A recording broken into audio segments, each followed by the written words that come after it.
From worms in the ground to stars in the galaxy, God governs. Take the book of Jonah, all right? You got a very big fish, and the Bible says that he commanded this fish to swallow Jonah, and the fish obeyed. So fish do God's bidding. If he says them to do this, they do it. And he commanded a plant to grow up to give Jonah some shade. Plant, grow up. It obeyed.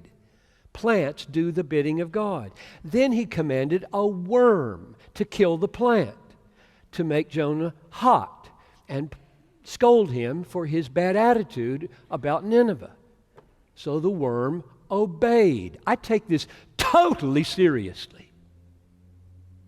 Bacteria, tsetse flies, murderous viruses do God's bidding.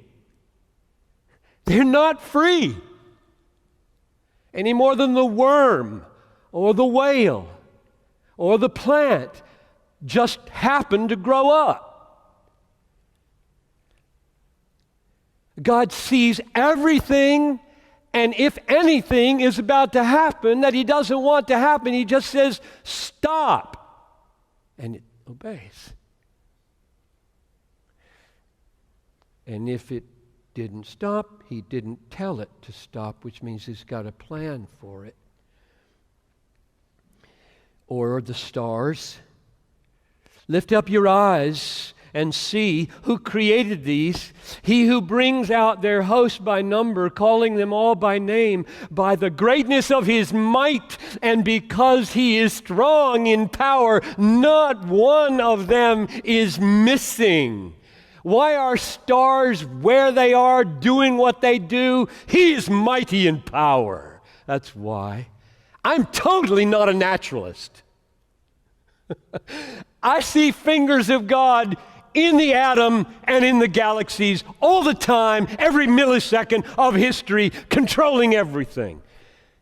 I don't know what kind of God that you have who may be folding his arms, sitting back, doing nothing, letting the world run rampant. That's just not the biblical God, and therefore not our God. If the stars, how much more the weather, disasters, disease, disability, death.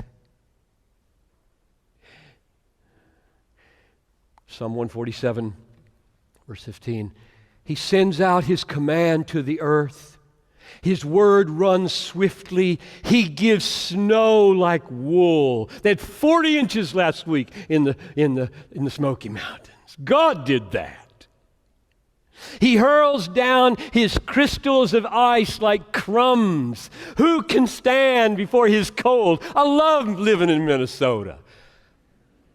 Is that cold? That's God. You haven't felt cold yet, all you Californians. Just arrived. He sends out his word and he melts them. He makes his wind blow and waters flow. That's Psalm 47. Here's Job 37. He loads the thick clouds with moisture. The clouds scatter his lightning. They turn round and round by his guidance to accomplish all his commands.